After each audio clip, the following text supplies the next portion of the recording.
छत्रपती शिवरायांचा राज्याभिषेक सोहळा 6 जून सोडून जर तिथीनुसार केला तर दरवर्षी त्याची तारीख बदलेल आणि मग लोक राज्याभिषेक दिन विसरून जातील असं म्हणणं आहे काही लोकांचं. म्हणजे काही लॉजिक दिसतंय का या गोष्टीमध्ये? दिवाळी, आखाजी, गुढीपाडवा हे सर्व सण दरवर्षी तिथीनुसार येतात आणि दरवर्षी त्यांची तारीख बदलते, मग लोक विसरून गेले का?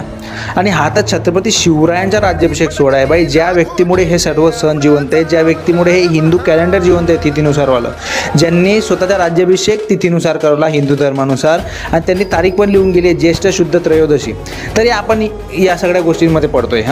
आणि म्हणे सायंटिफिक पाहिजे. याच्यापेक्षा सायंटिफिक कोणतं हिंदू पंचांगापेक्षा सायंटिफिक कोणतंच कॅलेंडर नाही आहे जगामध्ये, तरी आपण डिबेट करतोय. आणि म्हणे आतापर्यंत 6 जून होते, आता का बदलायचं? म्हणे का नाही बदलायचं बाई?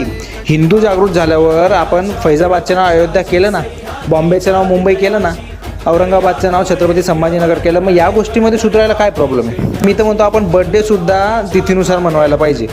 पण आता नाही करायचं, नका करा, पण बिना कामाचे फालतू लॉजिक देऊ नका यार. जय श्री.